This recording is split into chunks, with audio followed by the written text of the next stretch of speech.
Hello, কেমন আছেন সবাই? আজ এখানে থাকতে পেরে ভালো লাগছে। আশা করি আপনার দিনটা ভালো কাটছে। গত কয়েকদিন আমি লাইভে আসতে পারিনি, তার জন্য দুঃখিত। পারিবারিক কিছু কাজ আর অফিসের ব্যস্ততার কারণে সময় দিতে পারিনি। তবে আজ আমি আসতে চেয়েছি কিছু গুরুত্বপূর্ণ বিষয় নিয়ে কথা বলতে। আপনারা যদি ভিক্টোরি উইথ অ্যাশ এর আপডেট ফলো করে থাকেন, তাহলে জানেন যে গত শুক্রবার Susan McCrae, Julie Owen, Chris Johnson এবং মাইক এলিস একটি লাইভ ইউটিউব সেশন করেছিলেন। গত কয়েক সপ্তাহে এটি দ্বিতীয় লাইভ। আজ আমি আমার দৃষ্টিকোণ থেকে বলতে চাই, এই লাইভগুলো এখন কেন হচ্ছে।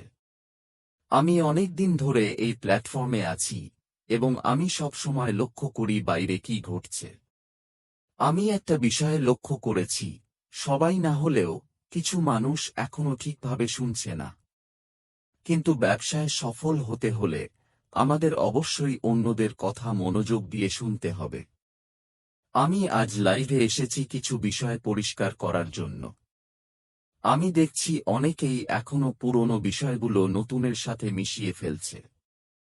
আমার মতে, জুলি, ক্রিস, সুসান এবং মাইকের এই লাইভগুলোর একটি বড় কারণ হল আমাদের আবার মনে করিয়ে দেওয়া যে আমরা যদি আমাদের সিইও অ্যাশ মুফারের সাথে এগিয়ে যেতে চাই, তাহলে পুরনো চিন্তাভাবনা নিয়ে সামনে এগোনো যাবে না। পুরনো বলতে কি বোঝাচ্ছি? পুরনো বলতে আমাদের আগের ব্যবসা, অনপ্যাসিভ সেটা এখনো আছে, কিন্তু নতুন যাত্রার সাথে এর কোনো সম্পর্ক নেই।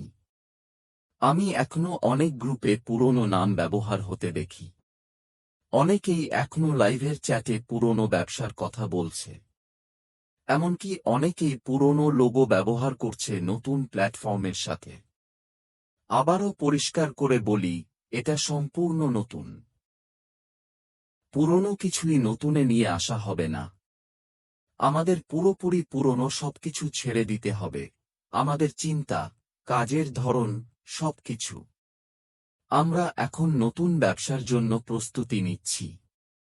ভিক্টোরি উইথ অ্যাশ শুধুমাত্র একটি শেখার প্ল্যাটফর্ম। এটা কোনো ব্যবসা নয়। এখানে আমরা নতুন স্কিল শিখব, নতুন ব্যবসা সম্পর্কে জানব এবং নিজেদের প্রস্তুত করব। এই লাইভগুলোর মূল উদ্দেশ্য হল যাতে আমরা সবাই আমাদের সিইও এর সাথে একই মানসিকতায় এগিয়ে যেতে পারি। তাই আমি সবাইকে অনুরোধ করছি, অনপ্যাসিভকে যেখানে আছে সেখানে রেখে দিন। নতুন মানসিকতা নিয়ে সামনে এগিয়ে যান। ভিক্টোরি ইউথ অ্যাশ এর মধ্যে পুরনো ব্যবসার কথা বলবেন না। সেটা অতীত। আমরা এখন সামনে এগোচ্ছি। সফল হতে হলে আমাদের পরিবর্তন আনতে হবে, পুরনো ছেড়ে নতুনকে গ্রহণ করতে হবে। অবশ্যই এটা আপনার নিজের সিদ্ধান্ত। আপনি চাইলে নতুনভাবে এগোতে পারেন, না চাইলে পারেন না। কিন্তু যদি আপনি ভাবেন ভিক্টোরি উইথ অ্যাশের সাথে পুরনো ব্যবসার কোনো সম্পর্ক আছে, তাহলে আপনি ভুল ভাবছেন। এখন আসি, ব্যবসায় শোনা এত গুরুত্বপূর্ণ কেন? এটি যোগাযোগ উন্নত করে, বিশ্বাস তৈরি করে, সম্পর্ক শক্তিশালী করে, কাজের উৎপাদনশীলতা বাড়ায়, ভুল বোঝাবুঝি কমায়। আমরা অনেক সময় দেখি, মানুষ বলে, আমি শুনেছি, বা আমি ভেবেছিলাম।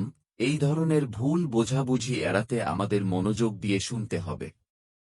অ্যাক্টিভ লিসেনিং বা মনোযোগ দিয়ে শোনা ব্যবসার জন্য খুবই গুরুত্বপূর্ণ, কারণ এটি বিশ্বাস তৈরি করে, মানুষকে গুরুত্বপূর্ণ মনে করায়, টিমকে শক্তিশালী করে, নতুন সুযোগ খুঁজে পেতে সাহায্য করে, সমস্যা সমাধান সহজ করে, ভুল ও দ্বন্দ্ব কমায়। তাহলে কিভাবে আমরা ভালোভাবে শুনব? পুরো মনোযোগ দিন, অন্যের কথা কেটে দেবেন না, আগে থেকেই উত্তর ভাববেন না, আসলে কি বলা হচ্ছে সেটি বুঝুন, আগ্রহ দেখান, যেমন চোখে চোখ রাখা, মাথা নাড়া। যা শুনেছেন তা যাচাই করুন, যেমন আমি কি ঠিক বুঝেছি যে।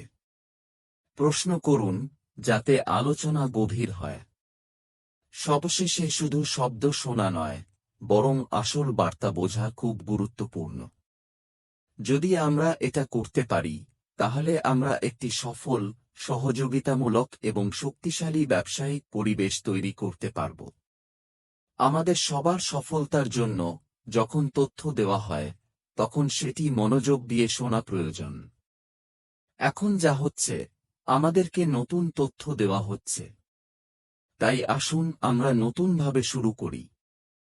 পুরনো কিছু নয়, শুধু নতুন। এটা আমাদের মানসিকতার ওপর নির্ভর করে। আমরা নতুনের সাথে নিজেকে মানিয়ে নিতে পারি কিনা। আজকের জন্য এটাই। খুব শীঘ্রই আবার কথা হবে। ধন্যবাদ, সবাই ভালো থাকুন।